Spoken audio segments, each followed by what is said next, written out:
வணக்கம் பிரியமானவர்களே, புது வருடத்தினுடைய 2ஆம் மாதத்தில் நாம் இந்த நுழைந்த பிராயத்தில் இருக்கிறோம். மிக நிச்சயமாக இந்த 2ஆம் வாரத்தினுடைய வேலையின் நாளில் நீங்கள் உங்களுடைய வேலையானதை சிறந்தவாய் செய்ய தேவனுடைய வழிநடத்துதலானது இந்த பெற்றுக்கொள்ளுங்கள். ஏன்னா எப்பொழுது நாம தேவனுடைய வார்த்தை மீது கவனமானதை வைத்து அந்த வார்த்தைக்கு கீழ்ப்படிதலை இந்த காண்பிக்கிறோமோ, அங்கு தேவன் வித்தியாசமானதை இந்த ஏற்படுத்துகிறார். தேவன் அங்கு வித்தியாசத்தை ஏற்படுத்துகிறார். என தேவனுடைய வார்த்தை தெளிவாய் நமக்கு இந்த கற்றுக் கொடுக்கிறது. சங்கீதத்தில் தேவனுடைய வார்த்தை சொல்றது போல, கர்த்தர் நல்லவர் என்பதை ருசித்து பாருங்கள். தேவன் நல்லவர், அவர் வல்லமையானவர் என்பதை நீங்கள் ருசித்து பாருங்கள். இது சாப்பிட்டு ருசித்து பார்க்கிற சுவையானதல்ல. தேவன் யார் என்பதை உங்கள் வாழ்க்கையிலே நீங்கள் அனுபவித்து பாருங்கள். இதுதான் தேவன் உங்களுக்கு இந்த நேரம் சொல்ல விரும்புகிற வார்த்தை. நான் தேவனை விசுவாசிக்கிறேன் என்று சொல்வது ஒன்று. அந்த விசுவாசத்திலே நான் அவருடைய பதில் நிமித்தமாய் அவருக்கான சாட்சியாக, உயிருள்ள சாட்சியாய் இந்த வாழ்கிறேன். இது வேறொன்று. நீங்க எப்படியான ஒருவரா இருக்கீங்க? நீங்க வெறும் பெயருக்கான ஒரு கிறிஸ்துவராய், கிறிஸ்துவை பின்பற்றுகிற ஒருவரா இருக்கீங்களா? அல்லது தேவன் ஆண்டவராக இயேசு கிறிஸ்துவ நிமித்தம் ஒரு உயிருள்ள சாட்சியானவராய் நீங்கள் உங்கள் வாழ்க்கையானது இதுக்கு வாழ்கிறீர்களா? தெளிவா கவனிங்க. பிரச்சனையானது எல்லோருக்குமே இந்த வரும். தேவனை நம்புகிறவர்கள், தேவனை நம்பாதவர்கள் எல்லோருக்கும் பிரச்சனையானது இந்த ஒரே விதமாக அல்லது இன்னும் மோசமானதாய் கூட இந்த வரலாம். ஆனா யார் ஒருவர் தேவனுடையவராய் இந்த இருக்கிறார்களோ அவர்கள் பிரச்சனைகளை ஜெயம் கொள்ளுகிறவராய் இந்த இருக்கிறார்கள். அவர்கள் தங்களுடைய கடினங்களை, தன்னுடைய வாழ்க்கையின் போராட்டங்களை, தன்னுடைய வாழ்க்கையினுடைய பலவிதமான சூழ்நிலைகளை ஜெயிக்கிறவராய் இருக்கிறார்கள். என அவர்கள் தனிமையாக இல்லை, தேவனோடு தன்னுடைய விசுவாசத்தை இணைத்தவராய் இருக்கிற காரணத்தினாலே தேவன் அவர்களுக்கு உதவி செய்கிறவரா இருக்கிறார். வாசி, இது எப்படி சாத்தியமானது? தேவன் உண்மையாக உதவி செய்கிறவரா? தேவன் உண்மையாக வாழ்க்கை இடத்துல மாற்றுகிறவரா? விசுவாசத்தை நாம் காண்பிக்கும் பொழுது தேவன் நமக்கு பதிலானது இடத்தில் தருகிறவரா என்கிற கேள்வி உங்களுக்குள்ளாக இருக்கும். யாரால் இந்த நேரம் இந்த நபருடைய அருமையான வாழ்க்கையின் மாற்றத்தின் சாட்சியை நீங்க கேட்பதை நான் இடத்துல விரும்புகிறேன். வெறும் இந்த நபருடைய வாழ்க்கை மட்டுமல்ல, இவருடைய முழு குடும்பமும் இந்த சாட்சியை பெற்றது என்று சொன்னால் சரியானது. என தேவனுடையவராய், தேவனுடைய வழிகளில் இந்த முழு குடும்பத்தாரும் இன்று ஆசீர்வதிக்கப்பட்டவராய் வழி நடத்தப்படுகிறார்கள். இந்த நபர், நீங்கள் சாட்சியில பார்க்க போகிற இந்த நபருடைய வாழ்க்கை எப்படியாக அழிக்கப்பட்டதா இருந்தது? செய்வனைகளாலே, சாபங்களாலே. ஒருவேளை நீங்க யார் செய்வனை சந்திக்கிறீங்களோ, ஒருவேளை நீங்க யார் இரவு நேரங்களில் தூக்கம் இல்லாதவரா இருக்கீங்களோ, ஒருவேளை நீங்க சொல்றீங்க, பாச என்னுடைய சரீரத்துல நான் வலிகளை சந்திக்கிறேன், வியாதியை சந்திக்கிறேன். ஆனா மருத்துவமனைக்கு செல்லும் போது மருத்துவருடைய சோதனைகளிலே எந்த விதமான வியாதியோ, எந்த விதமான வலியோ அது அறிகுறியாய் காட்டப்படவில்லை. ஆனா நான் அந்த வலியை உணர்றேன், நான் அந்த பிரச்சனையை உணர்றேன். ஏன்? ஏன்னா இந்த நபர் அப்படிதான் கடந்து போனாங்க. எப்படியாக இந்த நபருடைய வாழ்க்கை இருந்தது? தேவனோடு எப்படி இவருடைய வாழ்க்கையானது மாற்றப்பட்டு இந்த சாட்சியை சொல்கிறவராய் இவர் தேவனாலே வழி நடத்தப்பட்டிருக்கிறார். சாட்சியை பாருங்கள், பிற்பாடு இணைந்திருக்கலாம். என் பேரு சுஜாதா. நான் லாய்ஸ்டோல்ல இருந்து வரேன். நான் செய்வினைனால பாதிக்கப்பட்டிருந்தேன். அந்த பிரச்சனை, அந்த கஷ்டம் என்னால சொல்ல முடியாது. ஏன்னா, அந்த அளவுக்கு நான் பாதிக்கப்பட்டிருந்தேன். என் கணவர் கூட, ஏன்னா அவருக்கு 6 மாசம் வேலை இல்ல. முழு குடும்பத்தையும் ஒரு இருட்டுல தள்ளுன மாதிரி இருந்தது. என் பசங்களுக்கு நாங்க படிப்ப பார்க்கணும், என் உடம்ப பார்க்கணும். ஏன்னா இது எனக்கு செய்வினைன்னு ஃபர்ஸ்ட்டு தெரியல. ஏதோ ஒரு பிரச்சனை எங்களுக்கு தொடர்ந்துகிட்டு இருக்கு அப்படின்னு சொல்லிட்டு நாங்க நெனச்சோம். நார்மலாவே நாங்க ஹாஸ்பிட்டலுக்கெல்லாம் போகும்போது, ஒண்ணுமே இல்லன்னு சொல்லும்போது, நாங்க நெனச்சோம், ஒண்ணுமே இல்ல. ஏன் இந்த மாரி வேர்த்து கொட்டுது? ஏன் இந்த உடம்பு நெளிஞ்சுக்கிட்டே போது? ஏன் இவ்ளோ இந்த அளவுக்கு நான் கஷ்டப்படுறேன்? ஒரு நாள் ஃபுல்லா தூங்குறேன், ஒரு நாள் ஃபுல்லா சாப்பிட்றேன். என்ன நடக்குதுன்னு எனக்கு தெரியல. என் வீட்ல இருட்டும்போது லைட் போட கூட ஆள் இல்லாம இருந்தது. ஏன்னா, என் பசங்க ரொம்ப சின்ன பசங்களா இருந்தாங்க. என்னால தாங்க முடியாத வலி. எந்த வலின்னா, ஏன் நான் இப்படி படுத்திருக்கேன்? ஏன் நான் இந்த மாரி இருக்கேன்னு சொல்லிட்டு என்னால ஒண்ணுமே சொல்ல எனக்கு தெரியல. என் கணவர் வேலைக்கு போகணும்னா, அவருக்கும் வேலை கிடைக்க மாட்டேங்குது. போற இடத்துல பேஷண்ட் டெத் ஆயிடுவாங்க. அவர் திரும்பி வரும்போது நெறைய பிரச்சனத்த நாங்க சந்திச்சோம். 1, 2ன்னு என்னால சொல்ல முடியாது. அந்த இடத்துல ஃபீஸ் கட்டணும், வாடகை கட்டணும், நாங்க சாப்பிடணும். நெறைய விஷயத்த நாங்க செய்யும்போது, அந்த இடத்துல நாங்க எம்ப்டியா இருந்தோம். எங்களுடைய பிரச்சனைக்கு சொல்யூஷனே இல்லாம தான் நாங்க சுத்திக்கிட்டு இருந்தோம். நெறைய ஆலயத்துக்கு போகும்போது, எனக்குள்ளாக இருக்கிற அசுத்தமோ, செய்வினையோ எதுவுமே வெளியில வராது. ஏன்னா, அந்த அளவுக்கு நாங்க பாதிக்கப்பட்டிருந்தோம். இதனால எனக்கு டிப்ரஷன் இருந்தது. எனக்கு என்ன நடக்குதுன்னு எனக்கு சொல்லக்கூட எனக்கு தெரியாம இருந்தது. எனக்கு நல்லா ஆனா போதும், நல்லா ஆனா போதும்ன்னு சொல்லிட்டு, நான் இதே யோசனையில இருக்கும்போது என் கணவர் சொல்லுவாரு, "உனக்கு ஒண்ணுமே இல்ல. நீ நீ நல்லா இருக்க. உனக்கு ஒண்ணும்" ஏன்னா எனக்கு ஒரு பரிதாபமான ஒரு நிலைமையில நான் இருக்கும்போது, அவர் எனக்கு தைரியம் குடுப்பாரு. இருந்தாலும் என் உடம்பு நல்லா இருந்தா தான் நான் தைரியமா நான் சொல்ல முடியும். நான் நல்லா இருக்கேன்னு சொல்லிட்டு. ஒவ்வொரு நாளும் இந்த நிலைமை நான் கடந்து போகும்போது, நான் நெனைப்பேன், "எனக்கு என்ன ஆயிடுச்சு? எனக்கு என்ன ஆயிடுச்சு? எனக்கு என்ன ஆயிடுச்சுன்னு" சொல்லிட்டு. அதுக்கப்புறம் தான் எனக்கு ஒரு நம்ப வீட்டாண்ட ஒரு அம்மா சொன்னாங்க, "இந்த மாரி யுனிவர்சல் ஆலயத்த போய் பாருங்க. நீங்க அந்த ஆலயத்துல கண்டிப்பா நீங்க விடுதலை ஆவீங்க" அப்படின்னு சொன்னாங்க. ஆனா நான் சொன்னேன், "நான் நெறைய ஆலயத்துக்கு போனேன். ஏம்மா எனக்கு இன்னும் கிளியர் ஆகல?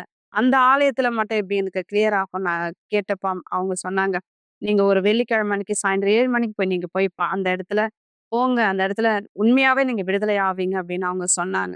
அந்த இடத்துல நான் வரும்போது, என் பிள்ளைகள கூட்டிட்டு நான் வரும்போது, இந்த இடத்துல நான் நல்லா ஆவேனா எனக்கு தெரியாம அழுதுகிட்டே வந்தேன். இந்த இடத்துல உள்ள வரும்போதே எனக்கு ஏதோ ஒரு சமாதானம் எனக்குள்ளாக வந்தது. நான் உள்ள வந்தப்போ எனக்கு தெரியல. அந்த இடத்துல என்ன சொல்றாங்க? என்ன பேசுறாங்க? என்ன ஜெபிக்கிறாங்கன்னு கூட எனக்கு ஒண்ணுமே தெரியல. நான் நல்லானா போதும். நான் நல்லானா போதும். இந்த இடத்துல நான் நல்லாவனா? இந்த இடத்துல நான் நல்லாவனான்னு சொல்லிட்டு, நான் ரொம்ப கஷ்டப்பட்டேன். ஏன்னா, அந்த அளவுக்கு பாதிக்கப்பட்டு வந்தேன். நான் சுத்தாத இடமே இல்ல. நான் தெரியாத இடமே இல்ல. எந்த ஆலயத்துக்கு போனாலும் நான் சரி ஆகல. இனிமே நான் உயிரோட இருக்க மாட்டேன்னு சொல்லி தான் கடைசியா இந்த இடத்துல வந்தேன். வரும்போது அன்னைக்கு அந்த வெள்ளிக்கிழமை அன்னைக்கு உண்மையாவே அந்த இடத்துல ஜெபிக்கும்போது விடுதலை ஜெபம் நடந்துகிட்டு இருந்தது. அந்த இடத்துல ஜெபிக்கும்போது, எனக்குள்ளாக இருந்த அந்த செய்வின வெளியில போறது எனக்கு தெரிஞ்சது. எனக்குள்ளாக ஏதோ ஒரு மாற்றத்த அன்னைக்கே நான் பார்த்தேன். அந்த நிமிஷத்திலேயே நான் பார்த்தேன். அந்த நிமிஷத்துல நான் பார்க்கும்போது நான் நெனச்சேன், நான் உயிரோட தான் இருப்பேன். சாகப் போறதில்ல. ஏன்னா நான் நெனைக்கும் போதெல்லாம் என் பசங்கள அனாதையா நான் விட்டு சாகப் போறேன் அப்படின்னு நெனச்சேன். அந்த இடத்துல நான் வரும்போது, அந்த மரணம் என்ன இனிமே நெருங்காதுன்னு சொல்லிட்டு, உண்மையாவே இந்த இடத்துல எனக்கு விடுதலை கிடைச்சது. நான் வீட்டுக்கு போகும்போது என் கணவர் இடத்துல சொன்னேன். உண்மையாவே அந்த இடத்துல ஏதோ ஒரு மாற்றத்த நான் பார்த்தேன். ஏதோ ஒரு மாற்றத்த நான் பார்த்தேன். கண்டிப்பா பார்த்தேன். நீங்களும் வாங்க அப்படின்னு சொல்லும்போது, நெக்ஸ்ட் ஃப்ரைடே அவர் வரும்போது, இந்த இடத்துல அவரா சொன்னாரு, "ஏதோ ஒரு மாற்றம் இந்த இடத்துல இருக்கு. ஆமா, நம்ப பார்க்காத ஒரு சொல்யூஷன் இந்த இடத்துல நம்மளுக்கு கிடைச்சதுன்னு" சொல்லிட்டு, நாங்க வீட்டுக்கு போனோம். வீட்டுக்கு போன பிறகு எங்களுக்குள்ளாக நல்லா சமாதானம் இருந்தது, சந்தோஷம் இருந்தது. ஏன்னா, இந்த செவின வெளியில போயிடுச்சுன்னு சொல்லிட்டு. ஆனா, நாள் ஆக ஆக நாங்க ஆலயத்த விட்டு சில நாள் நாங்க எங்களுக்கு உடனே கிளியர் ஆயிடுச்சுன்னு சொல்லிட்டு, ஆலயத்த விட்டு நாங்க இருந்தோம். ஒரு 2 மாசம், 3 மாசம் நாங்க வரல. மறுபடியும் ஏதோ ஒரு அசுத்தம் எங்கள தொடுதுன்னு சொல்லிட்டு எங்களுக்கு தெரிஞ்சு போச்சு. என்ன அசுத்தம்? ஏதோ எனக்கு சொல்லவே தெரியல எனக்கு. இடுப்புல இருந்து கால் வரைக்கும் பயங்கரமா வலிக்கும். ஒரு ஆள் என் வெயிட்ல இருக்கிற ஒரு ஆள் என் மேல ஏறி உக்காந்த போல இருக்கும். ஆனா பார்த்தா கால் வீங்கல, இடுப்பு வீங்கல, ஒண்ணுமே இருக்காது. ஆனா அவ்ளோ வீக்கத்துல நான் அழுவேன். ஏன் இந்த மாரி இருக்குன்னு எனக்கு தெரியலன்னு சொல்லும்போது எங்க வீட்டுக்காரர் சொன்னாரு, "இனிமே ஆலயத்த விட்டு நீ தூரமா இருக்காத. அந்த இடத்துல விடுதலையானத நீ பார்த்தல்ல.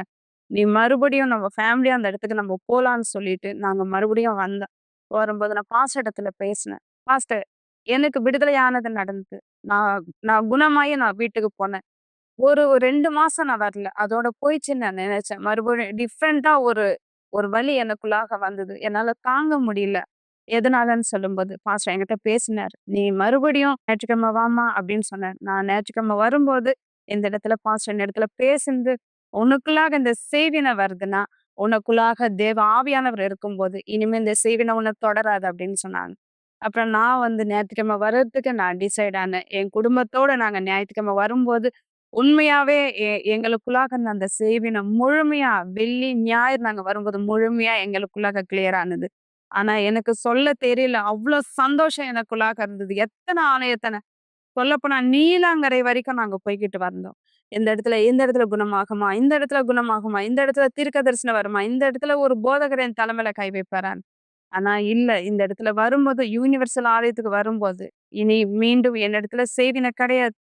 பாஸ்டர் கிட்ட நான் பேசும்போது, "பாஸ்டர் நான் நல்ல குணமாயிட்டேன்" அப்படின்னு நான் சொல்லும்போது, பாஸ்டர் சொன்னார், "உனக்குள்ளாக பரிசுத்த ஆவியானவர் இருந்தா, இனிமே அது உன்ன தொடாது" அப்படின்னு சொன்னாரு.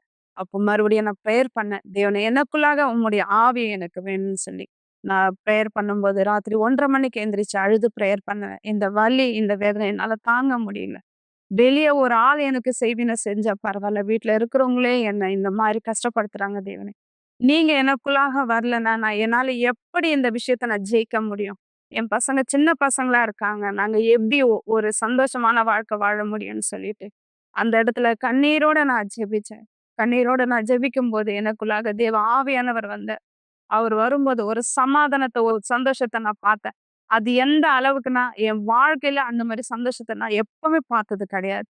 அப்படியேப்பட்ட ஒரு சந்தோஷத்த நான் பார்த்தேன். தேவ ஆவியானவர் எனக்குள்ளாக வரும்போது, இந்த உலகத்தையே நான் ஜெயித்த அளவுக்கு ஒரு சந்தோஷம் எனக்குள்ளாக வந்தது. அத விவரிக்க கூட என்னால முடியல. அவ்ளோ சந்தோஷம். என் குடும்பத்துல நான் ஒரு மாற்றத்த பார்த்தேன். எனக்குள்ளாக ஆவியானவர் வரும்போது, இனிமே அந்த இருள் இல்ல, அந்த செய்வினை இல்ல, அந்த பலவீனம் இல்ல. நான் ரொம்ப சந்தோஷமா இருந்தேன்.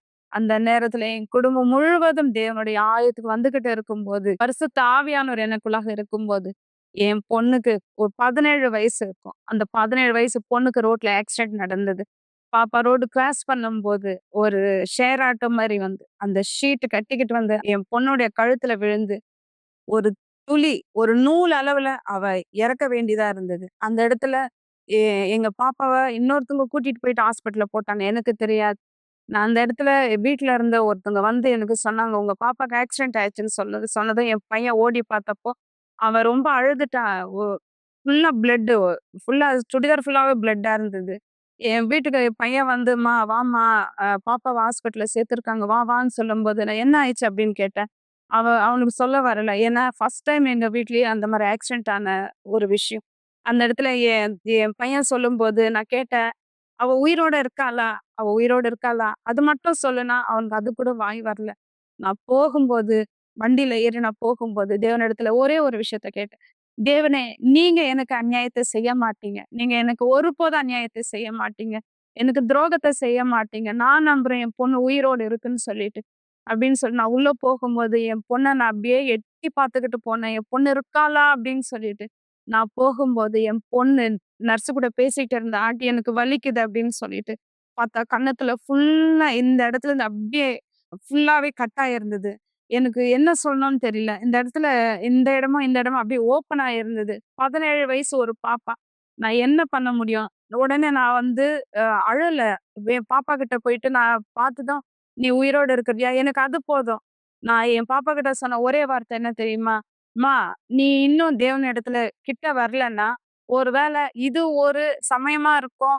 ஒருவேள தேவன் இந்த வாய்ப்ப குடுத்திருக்காரு. நூலிழவுல நீ இறக்க வேண்டியது உன்ன காப்பாத்தி இருக்காருன்னா, நீ தேவன்கிட்ட இன்னும் கிட்ட வாம்மா" அப்படின்னு நான் சொன்னேன். அந்த இடத்துல நான் அழுவல. என் பையன் தான் அழுதுகிட்டு இருந்தான். நான் அழாம அவள அப்படியே பார்த்துட்டு நான் சொன்னேன், "நீ உயிரோட இருக்கிற எனக்கு அது போதும்னு" சொல்லிட்டு, அந்த பாப்பாவ உடனே தூக்கிட்டு ஒரு பெரிய ஹாஸ்பிட்டலுக்கு கூட்டிட்டு போனேன். உடனே அந்த இடத்துல "பணத்த கட்டுங்க. பிளாஸ்டிக் சர்ஜரி பண்றேன்" அப்படின்னாங்க. நாங்க உடனே பணத்த கட்டுனோம். ஆனா அந்த இடத்துல டாக்டர் வந்து, நாங்க அந்த ஃபோட்டோ அனுப்புனப்போ இது சின்ன காயம்னு சொன்னாரு. ஆனா அது சின்ன காயம் கிடையாது. டாக்டர் கிட்ட வந்து பார்த்தப்ப சொன்னாரு, "அது ஸ்ட்ரைட்டா அது வந்து கட் ஆகலம்மா. இது ஒரு ஷேப்பாவே கட் ஆயிருக்கு. அங்கங்க துளி துளியா கட் ஆயிருக்கு. இது என்னால செய்ய முடியாது. மூக்கு சைடா வரும், வாய் சைடா வரும். உங்களால இந்த பாப்பாவ இதே ஃபேஸ் மறுபடியும் பார்க்க முடியாது" அப்படின்னாங்க. அதுக்கு அந்த இடத்துல நான் உட்கார்ந்து தேவன் இடத்துல நான் பிரேயர் பண்ணேன். என்னன்னா, "தேவனே, நீங்க சொன்னீங்க, என்னுடைய ராஜ்யத்தையும், என்னுடைய நீதியும் நீங்க தேடுங்க. மத்த எல்லாமே நான் உங்களுக்கு குடுப்பேன்னு சொன்னீங்களே. நான் இந்த இடத்துல உங்க ராஜ்யத்தையும், உங்க நீதியும் எனக்குள்ளாக இருக்கிறீங்க. என் பொண்ணுக்கு இந்த இடத்துல நியாயத்த நடக்கணும். நீதிய செய்யுங்க" அப்படின்னு நான் கேட்டேன். உண்மையாவே நான் கேட்டது அந்த இடத்துல என்ன தெரியுமா? "தேவனே, உம்முடைய தூதர்கள இந்த இடத்துல இறக்குங்க." ஒரு ஸ்கின் ஸ்பெஷலிஸ்ட் சொன்னாரு, என்னால முடியாதுன்னு. ஆனா, உங்களால எல்லாமே முடியும். உங்களால ஆகாதது ஒண்ணுமே இல்ல அப்படின்னு நான் சொல்லி, தேவனிடத்துல அந்த இடத்துல நான் பிரேயர் பண்ணேன். ஆப்பரேஷன் தியேட்டர் கூட்டிட்டு போனாங்க. அந்த இடத்துல நான் உட்கார்ந்து பிரேயர் பண்ணேன். தேவனே, இந்த இடத்துல எனக்கு நீதி செய்யுங்க. என் பொண்ணு பேச வச்சு நான் நெறைய இடத்துல நான் வந்து சாட்சியா நான் பேசணும். அப்படின்னு நான் சொல்லி தேவன்கிட்ட கேட்டேன். அந்த இடத்துல என் பாப்பா வரும்போது, அந்த டாக்டர் சொன்னது, "20 நிமிஷத்துல நான் கூட்டிட்டு வரேன்" அப்படின்னு சொன்னாங்க. தையல் தான் எல்லாத்தையும் இழுத்து வச்சு முகத்த தையல் போடணும் அப்படின்னாங்க. ஆனா, அந்த இடத்துல நான் தையல பார்க்கல. 1 1/2 மணி நேரத்துக்கு அப்புறம் 8 பேர் அந்த இடத்துல சர்ஜரி பண்ணியிருக்காங்க. என் பாப்பா வெளியில வரும்போது நான் பார்த்தேன். மூக்கு இருக்கிற விதமாவே இருக்கு. வாய் இருக்கிற விதமாவே இருக்கு. எனக்கு அந்த என் பாப்பாவ பார்த்த உடனே என் குடும்பத்தார்கிட்ட நான் சொன்னேன். "நீங்க எல்லாருமே போய் சாப்பிடுங்க. என் பொண்ணு நல்லா இருக்கா" அப்படின்னு. ஏன்னா என் குடும்பத்துல எல்லாருமே அந்த இடத்துல அழுதுகிட்டு இருந்தாங்க. நான் சொன்னேன், "என் பொண்ணு நல்லா இருக்கு. நீங்க போங்க. நீங்க போய் சாப்பிடுங்க. நான் ரொம்ப சந்தோஷமா இருக்கேன். என் தேவன் எனக்கு அநியாயத்த பண்ணல" அப்படின்னு சொல்லிட்டு. நான் உடனே நான் அவர்கிட்ட சொல்லும்போது, என் கணவர்கிட்ட நான் சொன்னேன். "என் தேவன் நீதி செய்றார். என் பாப்பாவ நீ பாரு" அப்படின்னு நான் சொன்னேன். என் பாப்பாவ பார்த்துட்டு அவளுக்கு சொன்னேன். "இனிமே தேவன் கிட்ட வா, தூரம் போகாத.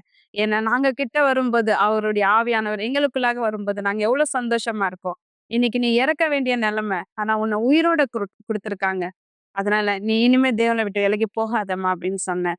ஆனா இன்னைக்கு என் பொண்ணு இந்த இடத்துல யுனிவர்சல் ஆலயத்துல ஒரு ஊழியக்காரியா இருக்கா. என் பையன் ஊழியம் செய்றான். நானும் ஊழியம் செய்றேன். என் முழு குடும்பமே சந்தோஷமா இருக்கு. இந்த இடத்துல எவ்ளோ சந்தோஷம்னு என்னால சொல்ல முடியாது. நாங்க அநேக பேருக்கு நாங்க ஹெல்ப் பண்றோம். ஏன்னா எங்க சாட்சி ஒரு சிறிய சாட்சி கிடையாது. ஏன்னா வெளியில நெறைய பேர் செய்வின பிரச்சனையில கஷ்டப்படுறாங்க. எவ்வளவோ அவங்க கட்டுல விழுந்திருக்காங்க. அவங்களுக்கு சொல்ல தெரியல என்ன ஆகுதுன்னு என்ன மாதிரியே. ஆனா இன்னைக்கு அவங்களுக்கு போய் ஜெபிக்கிறதுக்கும், ஆலயத்துக்கு கூட்டிட்டு வந்து அவங்கள விடுதலை ஆக்குறதுக்கும் தேவன் எங்கள பயன்படுத்துற தேவனுக்கு மகிமை. மிக நிச்சயமா மக்களே, இந்த நேரம் இந்த நபருடைய வாழ்க்கையின் மாற்றத்தை நீங்க இந்த இடத்துல பார்த்தீங்க. இந்த நபருடைய வாழ்க்கை அழிக்கப்பட்டதாய், தோற்கடிக்கப்பட்டதாய், அவமானம் நிறைந்த ஒரு வாழ்க்கையானதா இந்த இடத்தில் இருந்தது. தேவனிடத்திற்கு வந்தபோது தேவன் விடுதலையாக்கினார், சுத்தமாக்கினார். அவர் பதிலானது இடத்தில் கொடுத்தார். இதுதான் தேவன் உங்களுக்கும் செய்யும்படி இடத்துல விரும்புகிறார். இந்த நேரம் நான் இந்த விசுவாசத்தை உங்களோட இதயத்தில் விரும்புகிறேன். நீங்க யார் இந்த இடத்துல சொல்றீங்களா, பாஸ்டர் நான் செய்வனை பிரச்சனையால பாதிக்கப்பட்டிருக்கேன், நான் பல விதமான வியாதிகள் இந்த இடத்துல பாதிக்கப்பட்டிருக்கேன், மருத்துவமனையில சிகிச்சையில நான் இந்த இடத்துல பல முயற்சி எடுத்தும் இன்னும் எனக்கான பதிலை பெற முடியாத ஒரு நபராய் நான் என் வாழ்க்கையை வாழ்ந்து கொண்டிருக்கிறேன். இந்த நேரம் தேவன் உங்களுக்கு இந்த இடத்தில் உதவியானதை செய்யட்டும். அவருடைய சர்வ வல்லமையான கைகளிலே அவருடைய பதிலானதை நீங்கள் பெற்றுக்கொள்ளும்படியாக இந்த விசுவாசத்துல நீங்க இந்த இடத்துல விரும்புறீங்கன்னா தேவனுடைய விடுதலையை பெற்றுக்கொள்ள நீங்கள் எங்களோடு விசுவாசத்தை இணைக்கலாம். தேவனுடைய பதிலை நீங்கள் பெற்றுக்கொள்ளும்படி இந்த ஆசீர்வாதத்தை நான் இந்த நேரம் உங்கள் மீதாக அறிக்கையிட விரும்புகிறேன். தேவனுடைய வல்லமையான கைகளிலே நீங்கள் பதிலானதை பெற்றுக்கொள்ளும்படியாக. எனவே உங்க வீட்டுல ஒரு கிளாஸ் தண்ணீரானது இருக்குன்னா தயார்படுத்திக் கொள்ளுங்க. இந்த நேரம் ஒன்று சேர்ந்து ஆசீர்வதிக்கலாம். இந்த தண்ணீரானதை நீங்கள் குடிக்கும் பொழுது, மேலும் இந்த தண்ணீரை உங்களுடைய வீடுகளில் நீங்கள் தெளிக்க பயன்படுத்தி வைக்கலாமா, தேவனுடைய சுத்திகரிப்பு உங்க வீடுகளுக்குள் நுழையும்படியாக இந்த நேரம் விசுவாசத்தில் ஒன்றடையலாம். இந்த ஜெபத்திற்காக ஒரு கிளாஸ் தண்ணீரை ஆயத்தப்படுத்திக் கொள்ளுங்கள் அல்லது தொலைக்காட்சிக்கு அருகாமையிலே வாருங்கள். இந்த நேரம் உங்களுக்கான ஒரு சிறப்பு ஜெபத்தை நாம் செய்ய போகிறோம். எங்கள் ஆண்டவராகிய இயேசுவே, என் தேவாவியானவரே, இதோ இந்த நேரம் விசுவாசத்தில் இந்த நபர் தன்னுடைய வாழ்க்கையின் நிலையை மாற்றிக்கொள்ள தன்னுடைய முதற்படி எடுத்து வைப்பாரே. ஆனா என் தேவனை ஆண்டவராகிய இயேசுவே, இந்த சாபம் உடையட்டும். இந்த சாட்சியிலே இந்த மக்கள் பார்த்ததை போல இந்த தேவனை அழிக்கப்பட்ட வாழ்க்கையிலிருந்து இவருடைய வாழ்க்கை, இவருடைய குடும்பம் மீட்கப்பட்டதை. ஆனால் இந்த தேவனை இன்று இந்த சாட்சியை சொல்வதற்கான தேவனுடைய பலனை இவர் தன் வாழ்க்கை மீது பெற்றாரே. ஆனால் இதோ என் இயேசுவை, எங்கள் தேவாவியானவரே, இந்த நபருடைய வாழ்க்கை மீது யார் இந்த நிகழ்ச்சியை பார்த்து கொண்டிருக்கிறார்களோ, யார் இந்த சூழ்நிலையை மாற்றிக்கொள்ள விரும்புகிறார்களோ, யார் உங்களுடைய பதிலை பெற விரும்புகிறார்களோ, இவர் இந்த ஆசீர்வாதத்தினுடைய சாட்சியை மாற கேட்கிறேன். இந்த தேவனை ஆண்டவராகிய இயேசுவை, எல்லா வியாதிகளை, எல்லா பலகீனங்களை, எல்லா அசுத்தத்தின் வேலைகளை தவிக்கிறேன் போதே இந்த மக்கள் யார் தங்களுடைய கரங்கள் இந்த தண்ணீரை தயார்படுத்தி இருக்கிறார்களோ, இதோ என் இயேசுவை, இந்த தண்ணீரானது இப்பொழுதே அபிஷேகத்தினுடைய தண்ணீராய், ஆசீர்வதிக்கப்பட்டதனுடைய தண்ணீராய் திரும்பட்டும். என் தேவனை விசுவாசத்தில் இந்த தண்ணீர் இப்பொழுது ஆசீர்வதிக்கப்படுவதை நான் உம்முடைய நாமத்தினாலே அறிக்கையிடுகிறேன். இயேசு கிறிஸ்துவின் நாமத்தினாலே தண்ணீரை நீ ஆசீர்வதிக்கப்படு. உன்னிலிருந்து மக்கள் குடிக்கும் பொழுது குணமாக்கலை, விடுதலை, தேவனுடைய வல்லமையை அவர் சரீரங்களுக்குள்ளாக நீ வெளிப்படுத்த முடியாது. என் தேவனை, இதோ இந்த குணமாக்கலுக்காய், விடுதலைக்காய், ஆசீர்வாதங்களுக்காய், இந்த சுத்திகரிப்பு முழுமை அடையும்படி இவர் இந்த தண்ணீரை குடிக்கும் பொழுதோ அல்லது இவருடைய வீடுகளுக்குள் தெளிக்கப்படும் பொழுதோ இருளுடைய கிரியை நீக்கப்படும். உம்முடைய வெளிச்சம் இவர்களுடைய வாழ்க்கைக்குள்ளாக இந்த பிரகாசிக்கும். இவரை இவருடைய வீட்டையும் ஆசீர்வதிக்கிறேன், உம்முடைய கைகளில் ஒப்படைக்கிறேன். எங்கள் தேவனும் சர்வ வல்லவருமாய் இருக்கிற ஆண்டவராகிய இயேசு கிறிஸ்துவின் பெயராலே ஆமென்.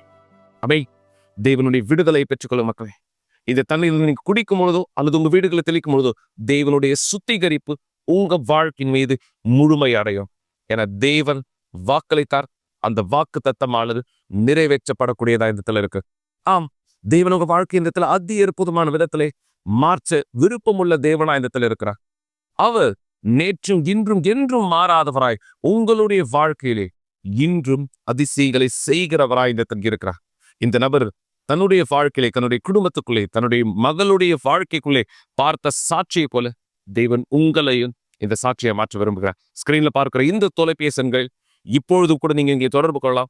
உதவிக்காக, தேவனுடைய வார்த்தையிலிருந்து நீங்கள் இலவச ஆலோசனைகளை வழிநடத்துதலை பெற்றுக்கொள்ளும்படியாக என தேவன் மாறாத தேவன். அவர் உங்க வாழ்க்கையை மாற்றவும் உங்களுடைய வாழ்க்கையானதை ஆசீர்வதிக்கும் விருப்பம் உள்ளவராக இருக்கிறார். இந்த நேரம் நான் உங்களிடத்திலிருந்து விடைபெறுவதற்கு முன்பாக இன்னொரு சாட்சியை நீங்க இடத்துல பார்க்க நான் விரும்புறேன். ஏன்னா இந்த சாட்சியோடு நான் இங்கிருந்து விடைபெற போகிறேன்.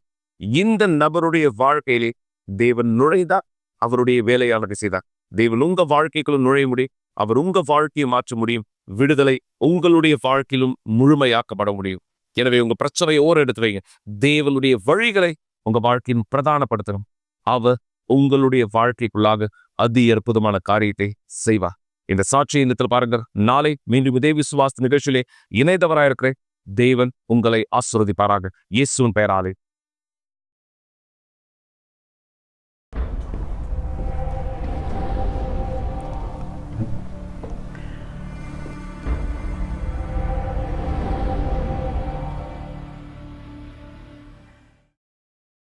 என்னுடைய ஆரோக்கியம் எப்பவுமே நல்லா இருக்கும். எனக்கு இது வரைக்கும் சரீரத்துல எந்த பிரச்சனையுமே வந்தது கிடையாது. நான் எப்பவுமே வேலை செய்வேன். என் வாழ்க்கை சாதாரணமான ஒரு வாழ்க்கையா இருந்தது. எனக்கு எந்த பிரச்சனையுமே என் உடம்புல இருந்தது கிடையாது. ஒரு நாள் எனக்கு ஒரு தலைவலி ஆரம்பிச்சது. அந்த தலைவலி வரும்பொழுது நான் மாத்திரை எடுத்துப்பேன். சாதாரணமா எல்லாரும் தலைவலிக்கு எடுத்துக்கிற மாத்திரை மாதிரி நான் எடுத்துக்கிட்டேன். நான் நினைச்சேன் இது சாதாரணமான ஒரு தலைவலின்னு. இதை பத்தி நான் என் கணவர்கிட்ட கூட சொல்லியிருக்கேன். எனக்கு தலைவலி வரும், நான் மாத்திரை எடுத்துப்பேன், கொஞ்ச நேரம் கழிச்சு இந்த வலி போயிடும். ஆனா ஒரு நாள் நான் என் கணவர்கிட்ட வந்து சொன்னேன், என்னை எமர்ஜென்சி ரூமுக்கு கூட்டிட்டு போங்கன்னு. நான் அந்த எமர்ஜென்சி ரூம்ல இருக்கும்பொழுது அங்க எடுத்த போட்டோ தான் இது எல்லாமே. நான் ஒரு வருஷத்திலே அநேக தடவை இந்த மாதிரி இந்த எமர்ஜென்சி ரூமுக்கு போவேன். ஆனா அந்த வருஷத்துல நான் ஒரு நாள் உணர ஆரம்பிச்சேன், எனக்குள்ளாக என்னுடைய நாக்குல அந்த சுவையே தெரியாம போயிடுச்சு. நாக்குல எனக்கு சுவையே தெரியாம போயிடுச்சு. எனக்கு காது கேட்காம போயிடுச்சு. அதுக்கு பிற்பாடு எனக்கு பார்வையே இல்லாம போயிடுச்சு. கடைசியா என்னால எழுந்து நடக்க முடியாத நிலைமைக்கு நான் தள்ளப்பட்டேன். நான் எழுந்து நிற்பேன், ஆனா அந்த இடத்துல நான் தடுமாற ஆரம்பிச்சிருவேன். நான் சமைக்கிறதுக்காக கிச்சன் போவேன்.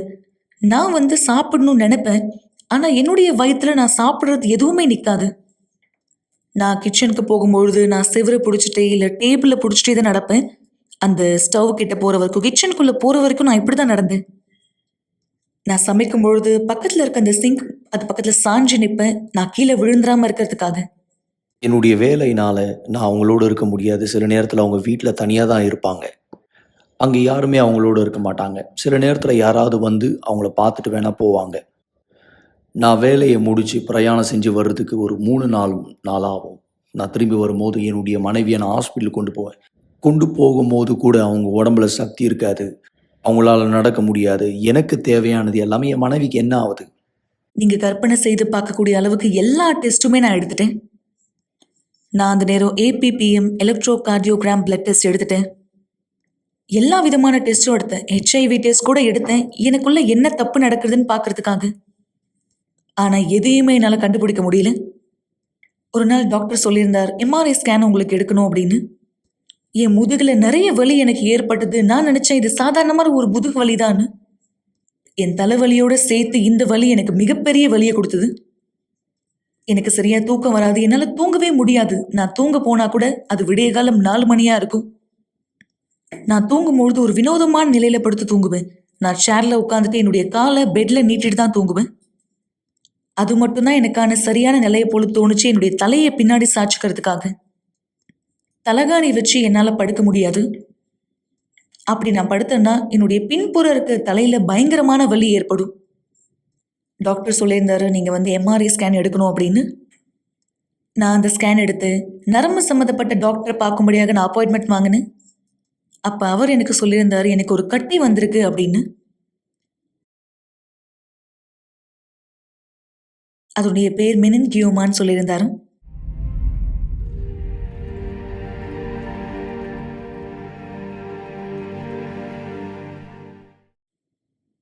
நான் எப்பவுமே விசுவாசத்துல இருக்க ஒரு பெண்ணா இருந்தேன். நான் ஒருபொழுதும் என்னுடைய விசுவாசத்தை கைவிடலை. ஆண்டவராகிய இயேசுவை என் வாழ்க்கையில சந்தித்ததுல இருந்து அவர்தான் என் வாழ்க்கையில முதல் நபரும் மற்றும் முக்கியமான நபரா மாறினார். எப்ப டாக்டர் வந்து என்கிட்ட சொன்னாரோ நான் அந்த டெஸ்ட் எடுக்கணும், அந்த டெஸ்டினுடைய ரிசல்ட்டா எனக்கு கட்டி இருக்குன்னு தெரிய வரும்பொழுது அவங்க என்கிட்ட சொல்லியிருந்தாங்க, நீங்க ஆபரேஷன் பண்ணா கூட உங்களுக்கு 5% மட்டும்தான் வாய்ப்பு இருக்கு நீங்க உயிர் பழைக்கன்னு.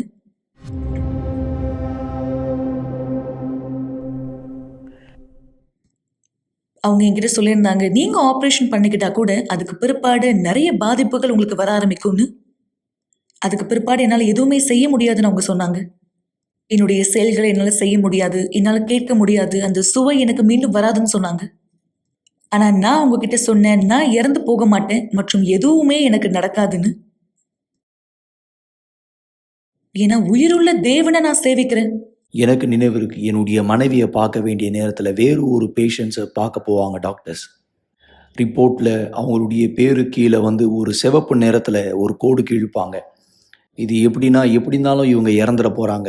சில நேரத்தில் வேறு ஒரு பேஷண்ட்ஸை அதிகமாக கவனிப்பாங்க என்னுடைய மனைவியை விட. இது எல்லாமே எனக்கு எதிர்ப்பை கொண்டு வந்துச்சு. எனவே நான் போனேன். என் குடும்பத்தாரிடத்துல என்னுடைய பிள்ளைகள்கிட்ட போயிட்டு வரேன்னு சொல்லிட்டு நான் போனேன். எனக்கு 3 பசங்க இருந்தாங்க. நான் எமர்ஜென்சி ரூம்ல அட்மிட் ஆகப்பட்ட 3 நாட்கள் அங்கதான் இருந்தேன். என்னால பேச முடியல, நடக்க முடியல. என்னுடைய உடல் அசைவுகள் எல்லாமே செயலிழந்து போயிடுச்சு. ஆனா நான் உறுதியா நம்புறேன், பரிசுத்த ஆவியானவர் அந்த இடத்துல இருந்தாரு. எனக்கு நல்லாவே தெரியும், இந்த சூழ்நிலை கடந்து போயிடும், அவருடைய நாமம் மகிமைப்படும் எனக்கு தெரியும்.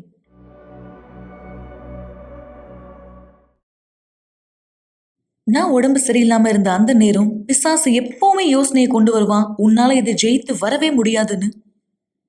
எல்லா நேரமுமே தோல்விகரமான எண்ணம், நான் சீக்கிரமா சாக போறேன்னு. ஆனா நான் எப்பவுமே அந்த மாதிரி அசுத்தமான யோசனை வரும்போது எதிர்த்து நிற்கிற ஒரு பெண்ணா இருந்து நான் அந்த யோசனையை எதிர்த்து சொல்லுவேன், இல்ல நான் உண்மையாகவே உயிர் வாழ்வேன்னு.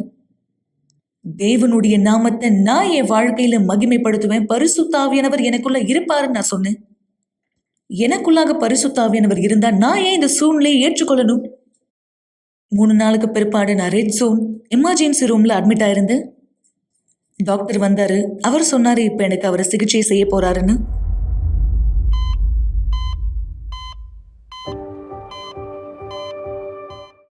அந்த தருணத்தில் நான் ரொம்ப பதறி போயிட்டேன்.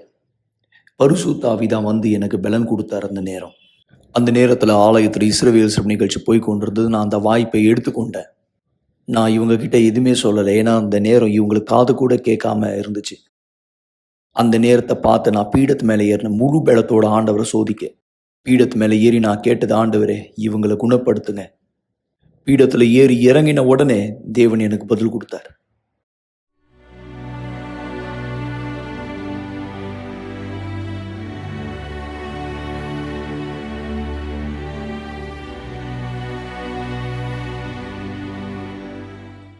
அதுக்கு பிற்பாடு டாக்டர் வந்து ஐசியூக்குள்ள போனாரு. அங்க இருக்க பேஷண்ட்லாம் எப்படி இருக்காங்கன்னு பாக்குறதுக்காக அவர் அங்க என்ன பார்த்தார். அவர் சொன்னாரு, இன்னும் சில டெஸ்ட் எடுக்க வேண்டியது இருக்கு, உங்களால அசைய முடியுதா அல்லது நீங்க குணமாகறீங்களான்னு பார்க்கணும்னு சொல்லியிருந்தாரு. அவருடைய விரல்களை அசைச்சு என்ன கேட்டாரு, உங்களால பார்க்க முடியுதா என்னுடைய கை எங்க இருக்குன்னு. நான் அதை பின்தொடர்ந்து அவரை பார்த்துட்டே இருந்தேன். அவரை ஆச்சரியப்பட வச்சது என்னன்னா, நான் பேசின சத்தத்தை அவர் கேட்கும் பொழுதுதான். ஏன்னா நான் பேச முடியாம ஆயிட்டேன். என்னால எதையுமே ஒழுங்கா பேச முடியாம ஆயிடுச்சு.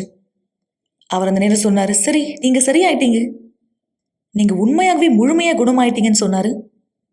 அவர் சொல்லியிருந்தாரு, இது எவ்வளவு பெரிய கட்டி உங்களுக்குள்ளாக இருந்தது, இது மிகப்பெரிய ஒரு ஆபரேஷன், இது எல்லாம் முடிஞ்சு கூட நாங்க நினைச்சோம் நீங்க செயல் இழந்துருவீங்கன்னு, ஆனா எல்லாத்தையுமே நீங்க மீட்டெடுத்து கொண்டீங்கன்னு சொன்னாரு. அவர் இந்த வார்த்தையை சொல்லும்போது நான் ஆச்சரியப்பட்டேன். இதை வச்சு நீங்க சாட்சியே சொல்லலாம் அப்படின்னு சொல்லியிருந்தாரு.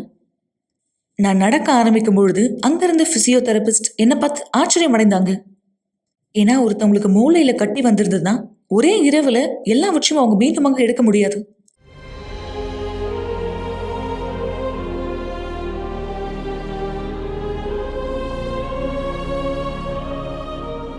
இன்னைக்கு நான் முழுமையா குணமாயிட்டேன். நான் இப்போ வித்தியாசமான வாழ்க்கையை வாழ்றேன். முன்னாடி என்னால எதுவுமே செய்ய முடியாதுன்னு ஆயிடுச்சு. நான் இன்னைக்கு முழுமையா குணமாக்கப்பட்டிருக்கு.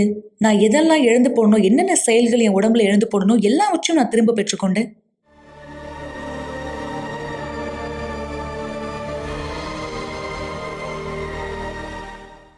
எனக்குள்ளாக இருக்க பரிசுத்தாவிக்கு நான் நன்றி சொல்றேன். பீடத்திலிருந்து எனக்காக வந்த வல்லமைக்காக. இன்னைக்கு எனக்கு ஆரோக்கியம் இருக்கு மற்றவர்களை காப்பாற்றுவதற்காக.